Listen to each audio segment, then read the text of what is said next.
One of the fundamental questions of life is, who am I? And that's what we will look at in this talk. But let's take a little bit of a different approach here. Let's, instead of asking, who am I, let's ask, what am I? Is there something that is common for all people? Well, what we can say is that for all people who are able to consider the fundamental questions of life, we have one thing in common. That is, we are conscious. But how do we know we are conscious? We know we are conscious because we are having an experience. We are experiencing some outer circumstance. And that's why we know we are conscious. So in a sense, we could say, what am I? Well, I'm an experiencer. I'm experiencing. I'm constantly experiencing. The experience may shift. It may vary a lot. But there's always an experience. So this is one of the fundamental aspects of who we are. We are experiencing. Now we can ask another question. Is there only one type of experience possible? And we can conduct a simple experiment. Up until now, you have probably been mostly focused on watching this video and what I'm saying. But you can mentally, in your mind, you can step back and you can become aware, oh, I'm sitting here watching a video. You can mentally step outside your body and you can look at yourself from the outside. Here you are, sitting here watching this video on a screen. You can step further back and realize you are sitting in some kind of room. It could be a subway car, it could be your living room, but you're sitting in a room.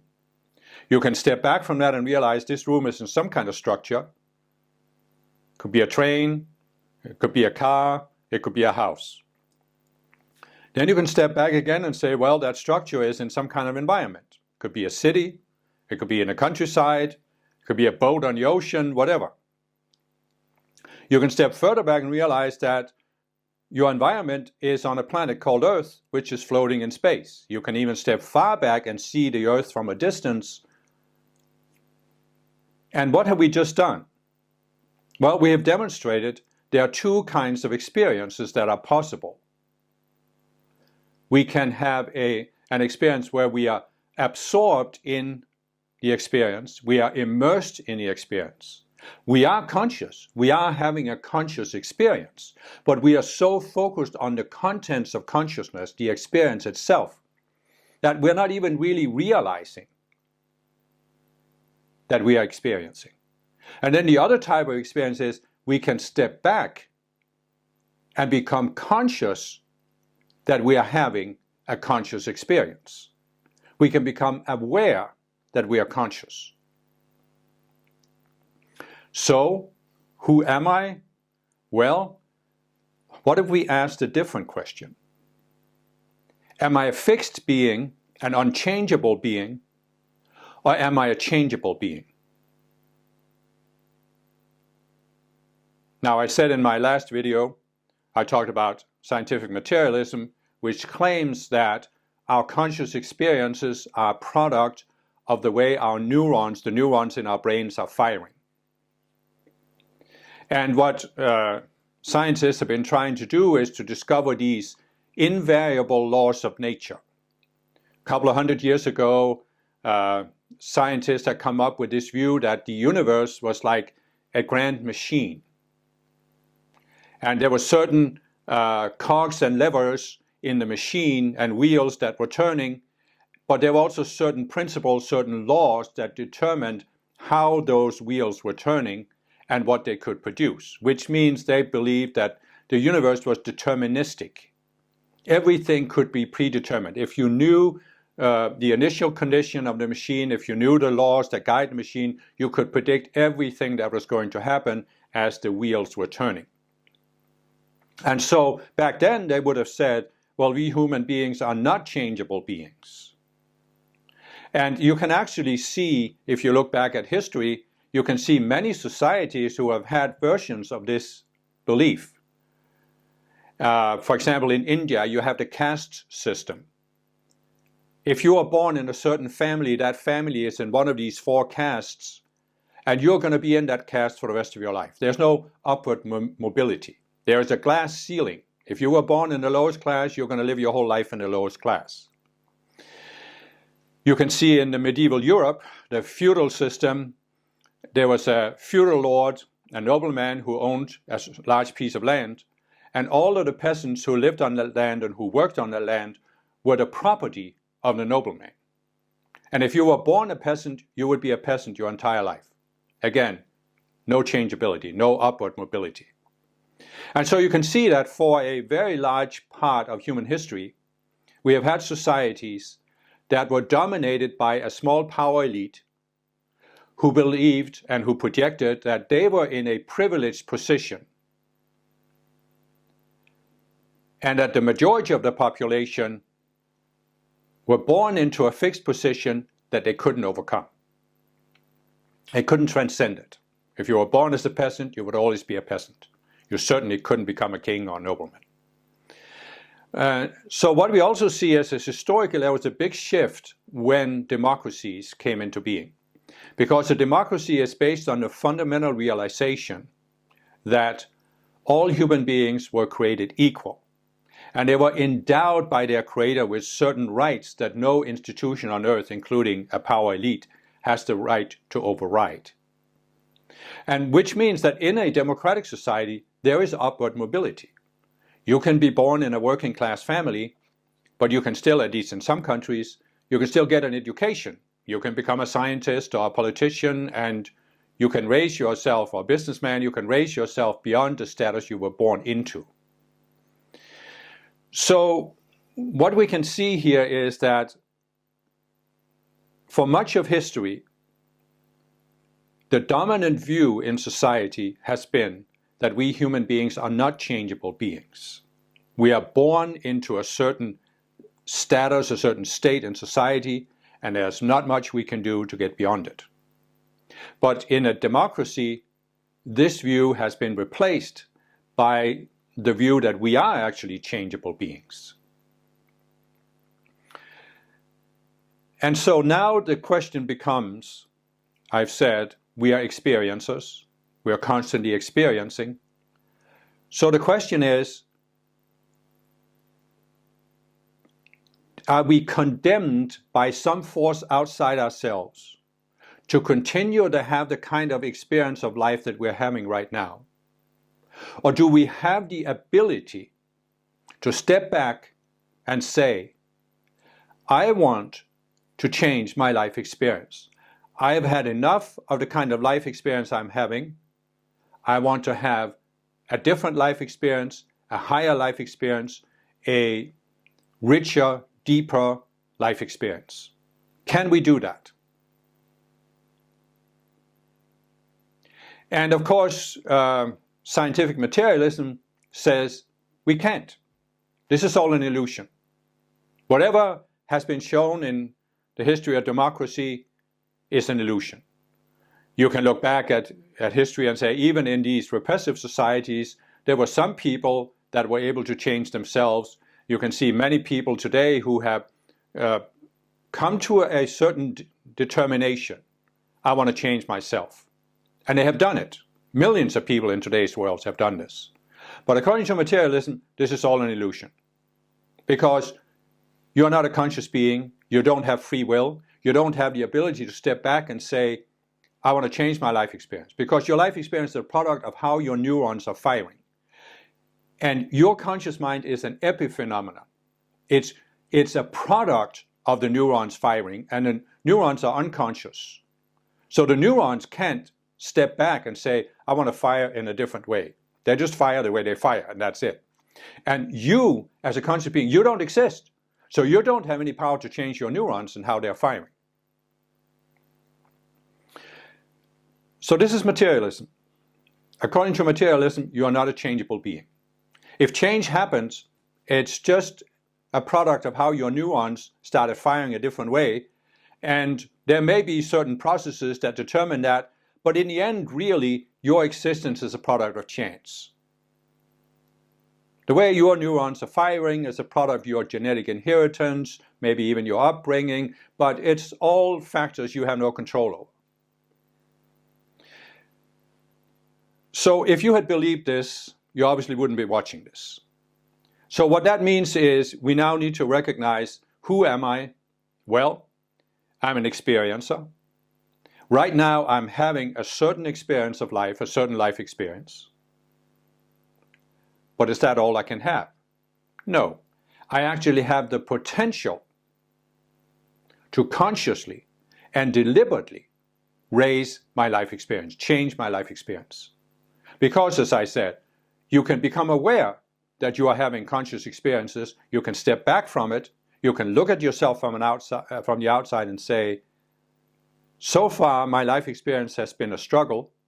I've experienced life as a struggle. Do I want to continue with that for the rest of my life? Or do I want to change? So if you look at how many people in the world, especially in today's age, when more and more people are going into this, I want to change my life experience. And I'm willing to look beyond the worldview I was brought up with to find out, how can I change my life experience? And once we go into this, we can have a whole different approach to the question of, who am I?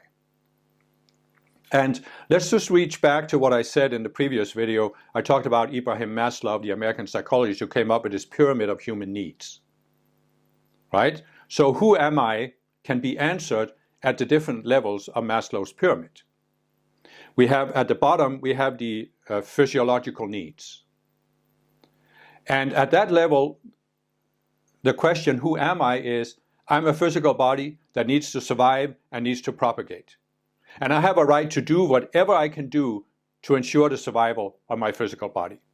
If that means killing other people or stealing from them, I have a right to do that. So this is the answer to, who am I? A physical body. Then the next level up is the safety and security needs. And in a sense, there's a physical component of that. You need to ensure the survival of your physical body, the safety of your body. But there's also a psychological component here, because you need to feel safe. You have a need to feel safe. So at this level, you could say that the question, who am I, is answered by, I'm a being, I am a separate being, an independent being, who is threatened by all of these other people, by these outer conditions, by animals, and I have a right to do whatever I need to do in order to feel secure. It's just not just a matter of being secure, it's a matter of feeling secure. So you see, for example, the noblemen of the Middle Ages who built these castles with thick walls so they could sit behind those thick walls and feel safe from any attack. In other words, I'm a separate being. I have a right to do whatever I want to do in order to feel secure. Then you step up to the love and belonging needs. And who am I at that level? I'm a social being. I live in a group and I'm part of that group. I need to be part of that group. I need to be accepted by the group. Then the next level up is the esteem needs. Who am I? I'm a special being in my group. I have some status in my group because I have done something that nobody else has done. Possibly I have done something for the group, but it could also be that you're just totally focused on yourself and being better than anybody else at something. I can run the 100 meters faster than anybody else, for example. But then comes, as Maslow said, the highest level of the pyramid is the self-actualization needs. And this is where you go into a phase where the question, who am I, becomes much more rich. There's just so many more possibilities for answering the question, who am I? And at the beginning levels, when you go into this, you are sort of in a state of discovery. You are trying to discover who you are. And so you are looking for some answers from outside yourself. Who am I? What kind of a being am I? But what is really happening in the self-actualization is that you are actualizing yourself. And at the lower levels, you are defining yourself in relation to something else, the physical body, the group you are in, and physical environment. But in self-actualization, you are defining yourself in relation to yourself. You are defining yourself from within yourself, not as a reaction to external conditions. But you are actually saying, who am I? Or rather, you're saying, who do I want to be? And you can look at your life experience and you can say, as I said, do I want to continue to have my present life experience for the rest of my life? At the lower levels of the pyramid, the answer to that is yes, because people can't see any other life experience. If you are fully identified with your body, you can only continue to have the life experience that you need to do whatever you can do to secure the survival of the body. If you are fully identified as part of your group, you can only continue to live the way it's defined in your group that a human being is supposed to live. But when you come to this self-actualization phase, you realize that I can change my life experience. I can step back and I can say, why am I having the life experience I'm having? And is there anything I can do to change my life experience? So at that phase, the question of who am I doesn't have one answer. It has a whole range of answers.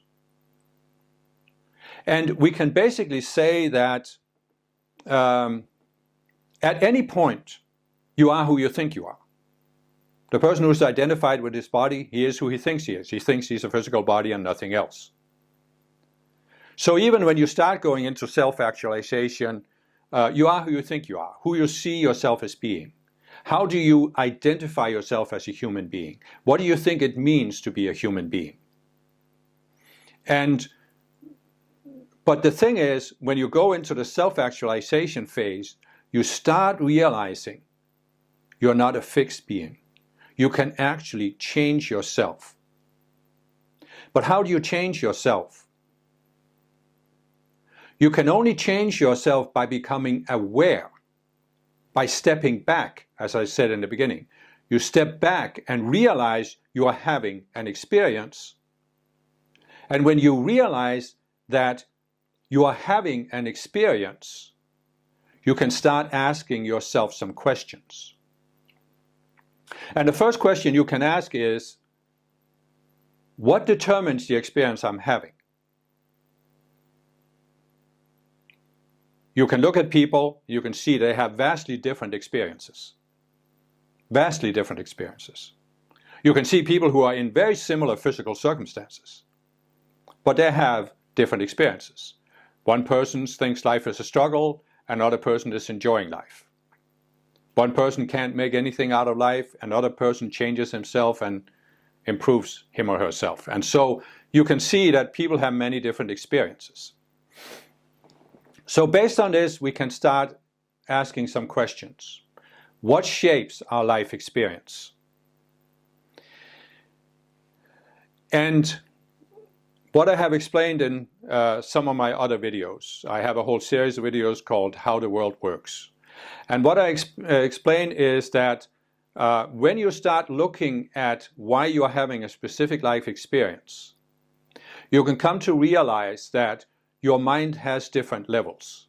There are different layers of the mind.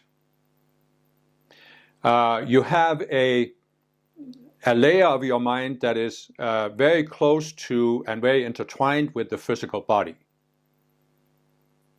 This is, what you really, it's what makes the body run. You can say you're not consciously thinking about your heart beating, because there's a part of your mind at subconscious levels that's running the body for you. And you can say when you learn to ride a bicycle, you are programming that mind with the mechanics of riding a bicycle, keeping it upright. So you don't have to think about it. You can worry about where you're going. And so this is the physical level of the mind. And to tie it into Maslow's pyramid, people who are at that lowest level, the physiological needs, their mind is focused at the physical level. But then there's another level where you go up and you say, this is a level of the mind that isn't tied to the physical, but it's your emotions, your feelings, how you feel about life. And on Maslow's pyramid, this is the safety and security needs. You need to feel secure, and it's a feeling. You're driven by a certain fear of what could happen, and you need to you need to push that fear aside so you can function. Because if you're focusing on the fear, it's eating up your life. You can't think about anything else. So you have to find a way to feel secure so you can push the fear into the subconscious mind. And that's where people are at when they are at this safety and security level. They are focused on feeling secure. Then you can step up to another level, which is the mental level, the level of thoughts, where you are thinking about how the world works, how am I supposed to behave, what is best for myself. And this is also the level where you're very tied into this, your group, being part of the group, where you're thinking about what does it mean to be a human being in my group and how do I fit in. And then you have the other level up in Maslow's pyramid is the esteem needs, but that's also a very mental thing, where you're thinking about how can I gain esteem in my group. And then the self-actualization need is actually the highest level of the mind, which is the level where your identity is. And what we can say is that if people are focused on the physical level, they of course have emotions, but they have no control over their emotions. They are just whatever emotions come up when they have a physical situation, they immediately go into an emotional reaction. They have no control over it. So people at the when people are focused at the emotional level, they can learn to have some control over their emotions, but they can't question their mental beliefs. You see many people who live all their lives in their emotions, and they can't question where do emotions come from. Is there possibly some belief in the mental that generates emotions? Then you have people who are very intellectually minded, very focused at the mental level, and they can attain some control over their thoughts, their beliefs, how they look at the world, but they can't question their sense of identity. Basically, when you're focused on one of these lower levels, you can't question the next level up. So on all of the four levels that Maslow called the deficit needs, you can't question your sense of identity. You can't really ask the question, who am I? But when you go into the self-actualization needs, that's when you become able, and that's where it becomes natural to ask the question, to consider the question, who am I? What kind of being am I? And that's then when you can start realizing that you have a certain sense of identity, who you are. And that sense of identity was most likely taken over as you were growing up. You took over how your society defined what it means to be a human being, what it means to be a good person, how you're supposed to behave in your group, but also some limitations for what you can do as a human being. And that's why when you start going into self-actualization, you have a certain view of yourself. You have a certain sense of identity. This is who I am. This is what I can and can't do. But self-actualization actually means that you rise to a higher sense of identity, where you're realizing that my identity does not have to be defined by factors outside myself. I have the potential to become aware that I have my current sense of identity, and I have the potential to consciously, deliberately change it. And that's when you start realizing, why am I having the life experience I'm having right now? When I am interacting with my environment, with other people, with the physical environment. What affects me is not the direct environment. It's not the environment itself that affects me. It's how I experience the environment, how I react to it. This is what really affects me. You can't see that at the lower levels. People cannot see this. You cannot explain it to them. They won't grasp it, in my experience. But when you get to that self-actualization, you can make this switch and realize, why am I having my current experience? Because whatever stimuli comes from the outside is filtered through these 4 levels of my mind. The physical, the emotional, the mental, and the identity level. It's like you could say that the classical view of vision is you're looking at something, and there are light rays coming from this object. Right now you're looking at this screen, and there are light rays that are entering your eyes, hitting your retina. And then they are converted into signals and sent to your brain. But the traditional view of vision is that what you are seeing is what's actually there. When you are sitting here looking at this video, you are seeing what actually took place in this room where I am sitting recording it on the camera. And that's okay in terms of vision. But when it comes to how you are experiencing life, this is beyond the physical senses. Because there's a process in your mind that's creating your life experience. And as you're creating that life experience, you're reacting to impulses coming from outside your mind. But those impulses, when they enter your mind, they are filtered through these 4 levels of the mind, the physical, emotional, mental, and identity level. So by the time they reach you, they've already been filtered by the contents of the 4 levels of your mind. And that is what shapes your life experience. That is what shapes how you look at life. And what does that mean? Well, it means that if you want to change your life experience, you have to change the filter. You have to change the contents of those levels of the mind that are coloring whatever comes to you from outside. That's the first thing you have to do. Change the filter. And how do you do this? Well, I explained that in some of my other videos. I actually explained that when we react to situations in the world, we are creating a self in our subconscious minds. And the self has these components of there's a certain emotion, there's a certain belief about the world, and there's a certain sense of identity. So let's say, for example, just to give an example, you grow up in a very poor family. As you're growing up, you're programmed, your mind is programmed to accept a certain sense of identity. I'm a poor person. I'm a powerless person. I can't change my life. I can't start my own business. I can only look for a job, and whatever job I get, that's what I'm going to make.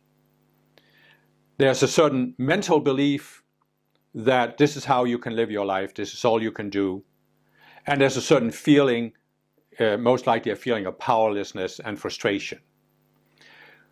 So the effect of this is that as you're growing up, you're creating this self in your subconscious mind that's based on this sense of identity, these beliefs, and it can only react to life based on certain emotions. It can only react by making you feel powerless. And that's why it's very difficult for many people to break free of their upbringing. Because whenever they encounter a situation, they are seeing it through this filter. For example, let's say that, let's take myself. I grew up in a working class family. And the prevailing worldview in my family was, you get a job. You might get an education, but then you get a job. You don't start your own business. Nobody even thought about starting your own business. So the basic idea in my family was that You can live a life, and you can live a comfortable life, but it's as a worker. You're having a job. You can't start your own business. So if you're growing up with this worldview, then there might be opportunities that present themselves for going into a business or starting a business, but your mind can't accept them. You can't really accept that this is possible for you. No, I've just got to keep a job. That's secure. Then I know what I'm making. And this means you could miss opportunities in life. And there are, of course, millions of other examples of this. Many people are so poor they can't even think about getting an education. Even if it was possible for them to get an education, they can't conceive that this could be possible for them. And, millions of examples of this. So if you want to change your life experience, you have to look at these components, these cells that you have in the subconscious mind that limit you, because they are the ones that are shaping your life experience. See, here's the effect of one of these cells. You have a certain impulse coming to you from the outside. But before it reaches your conscious mind, it's filtered through this subconscious self. And that means that when it reaches your conscious mind, the way you look at it is colored by the self. And that's why somebody might talk to you, oh, you could get an education, you're smart enough, you could get an education. But by the time these words reach your conscious mind, it's colored by this feeling of powerlessness, this belief that it would be so difficult, and this sense that, oh no, I'm just a worker. I just have to be satisfied by being a worker. So you can't see it as a realistic possibility. So in other words, these cells that we have, it becomes a self-validating process. And that's why you can say that for most of the people that are at these lower levels, their life experience is shaped by a certain sense of who they are, a certain sense of identity. And whatever happens to them validates that sense of identity. Whatever happens in their lives, the subconscious selves they have color the experience, so it seems to validate the view of themselves and what they can and can't do. In other words, what you realize when you go into this is that the mind can become a closed system, a self-validating system, a self-referential system, where you are basically fooling yourself into validating a certain worldview, a certain view of yourself. And what you can also realize is that however you see yourself, whatever are the contents of these emotional, mental, and identity levels of the mind, this is what you think you are. This is what you think you can do. And you don't think you can go beyond it. And you see all of these things in the world that seemingly validate that this is the way it is. So in order to actualize yourself, you have to start questioning this.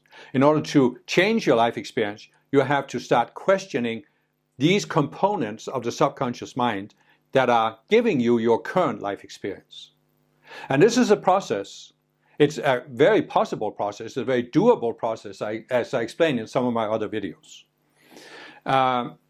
But it requires work and it takes time. You can't do it all at once because you built these subconscious processes over a long time, and you can't just snap your fingers and move out of them because you would lose your sense of who you are. So you have to work gradually and slowly change your sense of who you are until you come to the point where now you can really start considering not who am I. You're not looking for somebody outside yourself to tell you who you are and who you're not. You are saying, who do I want to be? You are realizing you actually have the potential to consciously decide who I want to be, what kind of a life experience I want to have.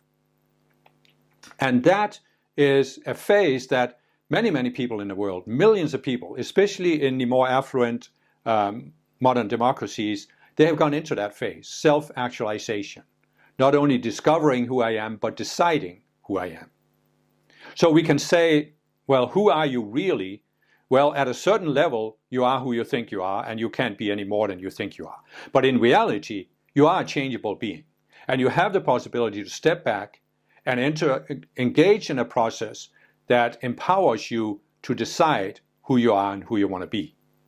And this is a phase where we can say, instead of just passively having whatever life experience comes to you depending on your outer circumstances, you are now consciously deciding what kind of life experience do I want.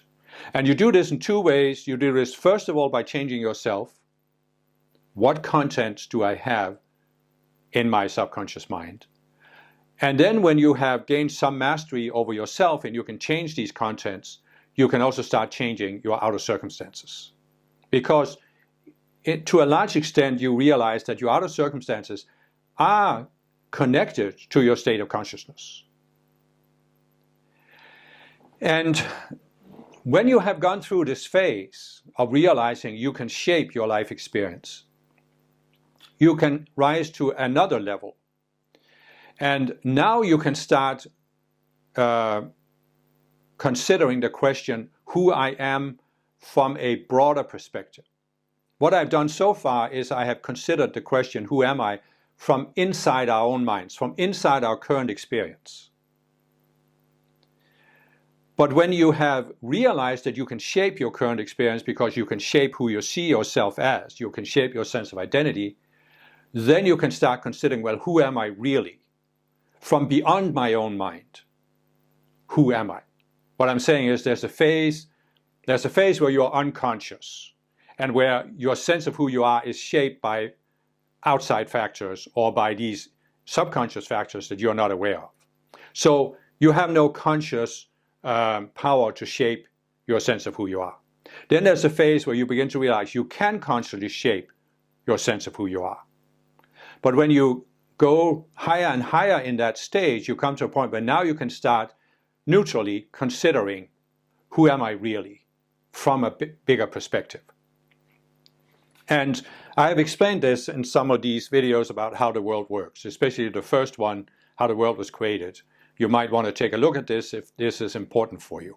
But I will give some thoughts about it here also. Now, if we start where I've started, in the very, very beginning, I said, we are experiencers. We are experiencing. And we know we are experiencing because we are conscious. We're having an experience. We have consciousness, but there are contents of the consciousness, and they are constantly shifting. It goes back to a famous philosopher called René Descartes, who said, I can doubt all the things that are happening in the world, but I can't really doubt that I'm conscious. I think, therefore I am. I must have existence because I have conscious experiences. But there comes a point where you can start asking, okay, but why am I having conscious experiences? What makes it possible for me to have conscious experiences? And that's when you can start connecting, and maybe you have already had these experiences, you can realize that it's actually possible to be conscious without having any experience. You're not experiencing the world. There are no contents, there are no thoughts in consciousness. You are just conscious, you are aware. We might call it pure awareness because there's no objects in awareness. And many people have had these. Traditionally, they have been called intuitive experiences or mystical experiences. But it's basically an experience that for a moment you are stepping outside your normal life experience. And you are experiencing that there is something outside your own mind, the mind that shapes your normal life experience.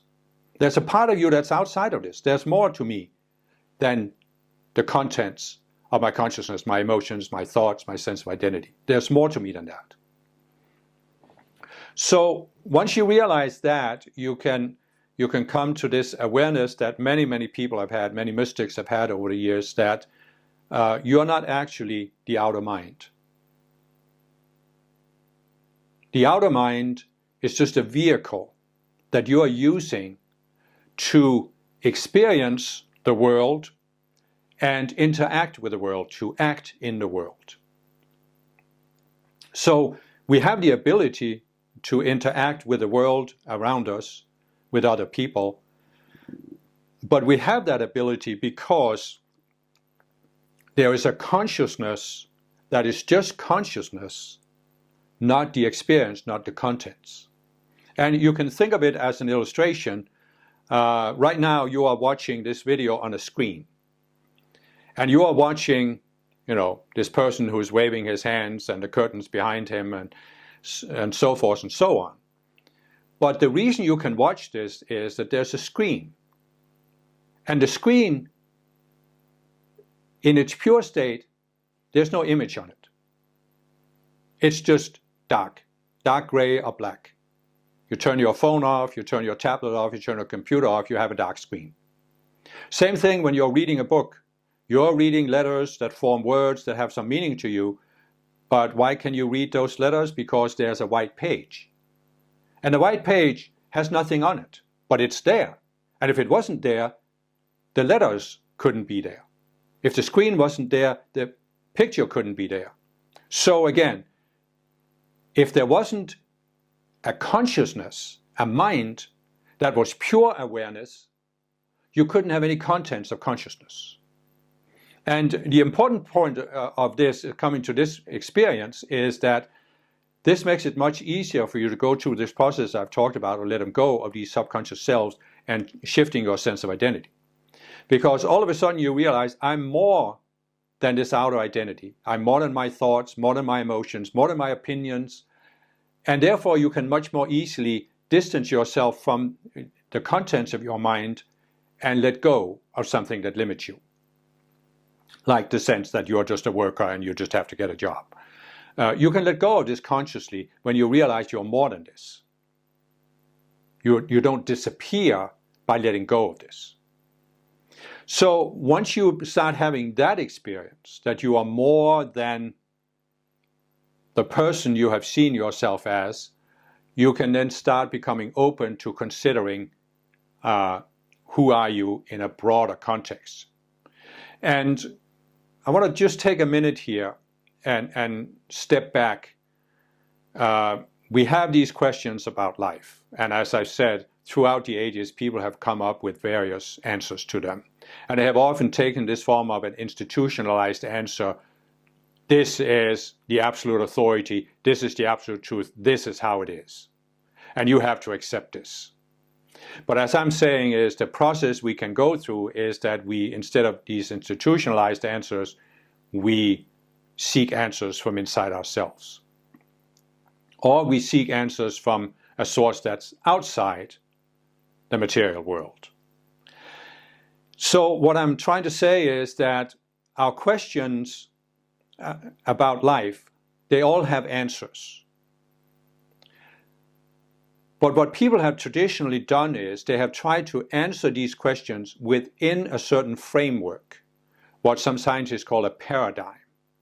So in the Middle Ages, Europe, people were trying to answer the fundamental questions of life within the framework of Catholic doctrine, which was considered infallible.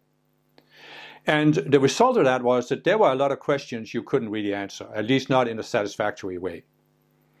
People who were at these lower levels of Maslow's pyramid, they could be satisfied with the answers given by the Catholic Church. But people who started going into self-actualization, they couldn't be satisfied with it because they weren't satisfied with the answer, who am I? You're a sinner.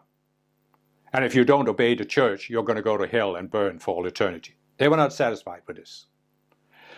So what I'm saying is that when you take this approach where you try to define a framework and say, my questions about life have to be answered within that framework, there will always be a limitation. There will always be questions you can't answer. And this is actually proven by a mathematician called Kurt Gödel. He came up with this, what is called the incompleteness theorem. He proved mathematically that whenever you have a certain theory, there will always be questions that cannot be answered inside the theory. But these questions are real and they have answers. So the conclusion here is that our questions about life, they have answers, but there are levels of these answers. And it's natural that you start out with a certain framework, a certain worldview, a certain thought system, and you try to answer the questions about life within that thought system. But as you are raising your consciousness, especially when you go into self-actualization, you come to the point where you realize there's a limitation to the answers you can get within the system. So now the question becomes, how badly do you want answers? Do you want answers strongly enough that you're willing to question the system, the paradigm, the authority behind it? Are you willing to question it? And I can assure you, there are questions to your questions about, there are answers to your questions about life, if you're willing to look far enough to get them. And what I discovered on my personal journey is that there came a point where I realized that if I really wanted answers, I had to look beyond the material universe. And I had come to that point where I realized the material universe is not just the physical level, it's also the emotional, mental, and identity level, because there are levels of energy, higher realms of energy that go up. And so what I had realized is that we can't understand the physical universe if we only understand the physical level. We also have to incorporate the emotional, mental, and identity level, which is what science is beginning to talk about now. There are scientists who are beginning to talk about that the fundamental element of the world is actually consciousness. Matter is not fundamental. Instead of the materialists who are saying that consciousness is a product of matter, there are now scientists who are beginning, based on scientific observations, including quantum physics, beginning to say, no, the fundamental reality is consciousness. Matter is actually a product of consciousness. But obviously, that's not our consciousness. I realize that. If matter is a product of consciousness, it didn't seem credible to me that we have created the world. Because when you look at the universe, you look up in the Milky Way on a starry night, it's so vast. To say that we here on Earth, we have created this in our minds, it doesn't make sense to me. So what I realized is that there are minds, there are consciousnesses that are beyond ours. And we are conscious beings who are using a physical body to interact with a physical universe. But what I came to realize is that there are minds who are not in a physical body, who are beyond a physical body. And some of these minds exist in a realm that is beyond the material universe, beyond the physical, emotional, mental, and identity levels. And we can call it a realm of higher awareness, if we want to be completely neutral. Many people have traditionally called it a spiritual realm. I don't want to use the word heaven because it has some very specific meaning in a Christian religion. So there's a realm beyond the material universe. And there are conscious beings in that realm. And they are actually the ones who have created the material universe. And so when you reach that level where you begin to contemplate this, you can say, well, how will I actually know who I am? Unless I can get some teachings from these beings in a higher realm who have a broader perspective than I have when I'm inside the material world. Because from inside the world, we can't really see what's there directly. So what I realized is that there are these beings, I call them ascended masters, and they have, of course, a much broader awareness than we have. And they have given these teachings, and I have explicitly explained them in the first one of the How the World Works videos, where I talk about how the world was created. So if you're interested in that, if you're open to that, take a look at that. But what I basically will say in this video to summarize is that when you realize that there's a mind that's beyond yours, there's conscious beings that are at a higher level than we are, you can say, how far can we trace this back? And ultimately we end up that our world of form, was created by one being, one mind, that is, from our perspective at least, the ultimate state of consciousness, the ultimate mind, the ultimate awareness. I prefer not to call this being God because, again, religions have projected all these images upon God, so I call it the creator. So there was a creator that created the world we live in. And it created everything out of its own being, its own consciousness. So basically everything that we see, everything that appears in the material world, is the Creator's consciousness taking on form. And out of the Creator's own being, it created self-aware beings, individual self-aware beings, namely us. And there are levels of these beings. I explained that in the video I was talking about, how there are these levels of beings, and we are the latest part of this process of creation. So basically what I'm saying is, when you really ask the question, who am I, and trace it all the way back, you can see I'm an extension of the Creator's being. And I am created for two reasons. One is to be a co-creator with the Creator. In other words, you look at the material world that we live in.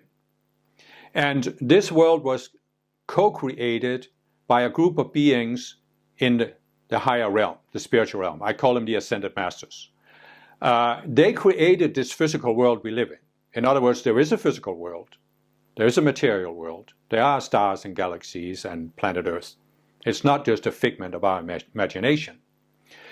But we are created to be co-creators. In other words, what the Ascended Masters created was not a finished creation. It was not an unchangeable creation. They actually created a process. And then we were also created as extensions of the Creator's being. And our minds, this mind that is pure consciousness, we descended into physical bodies. And in order to descend into physical bodies and interact with the physical body, we had to create this sense of identity. We had to create our mental beliefs and our emotional reactions. And that allows us then to interact with the physical body, to do something with the physical body.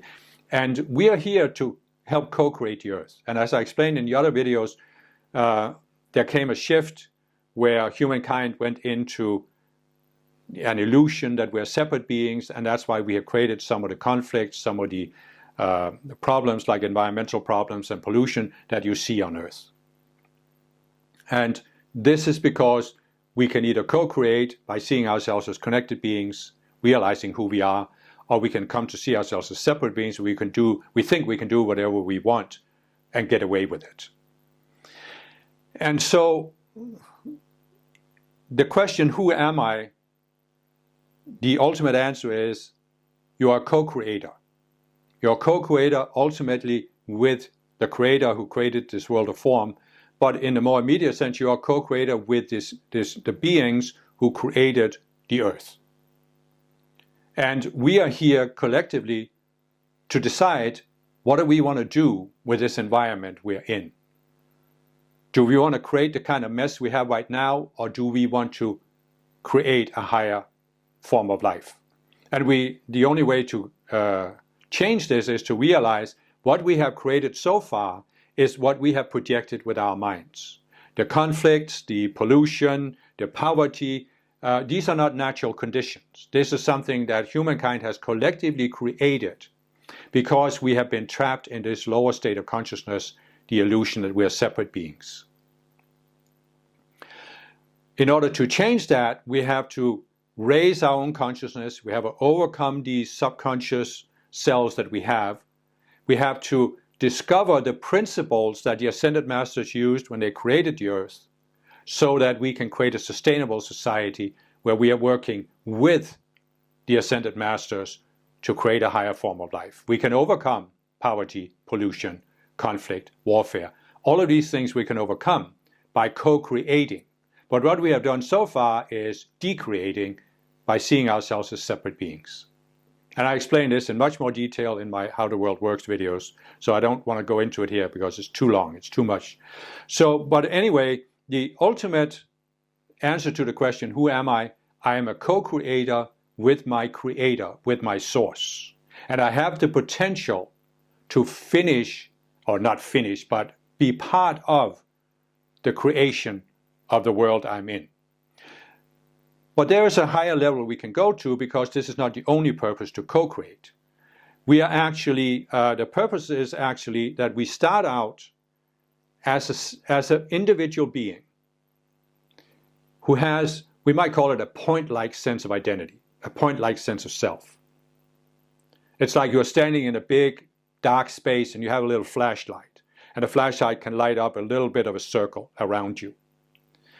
But as you raise your awareness, as you expand your sense of self, which is what you do by interacting with the world, then it's like the flashlight becomes bigger and bigger, and now you see more and more. And this is really another part of the purpose, is by co-creating the world, and by seeing what you're co-creating and evaluating what you want, you are expanding your sense of self. You are raising your consciousness to higher and higher levels. And ultimately, there is no limit to how far you can raise your consciousness. You can start out with a point-like sense of self, but you are, that sense of self, or that pure consciousness, is out of the Creator's being. So you can keep raising your sense of self until you reach the highest level you can reach on earth. Then you can ascend from earth, and now you become an ascended master. And then you can continue to raise your consciousness at that level until you eventually, and it's quite a journey, until you eventually reach the same level of consciousness as the Creator. So this is who you really are. You are a creator in the making. But right now you are a co-creator. And by co-creating and by using your co-creation, the co-creative process, to raise your awareness, you can become a creator. So I know this is an answer to the question, who am I? That's way beyond anything you find out there. And obviously many people will not be able to accept it.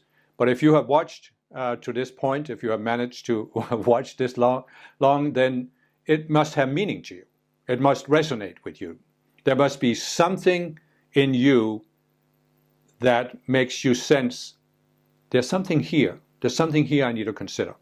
So I'm not saying this process can be completed in 5 minutes. For me, it took years and years to reach these conclusions.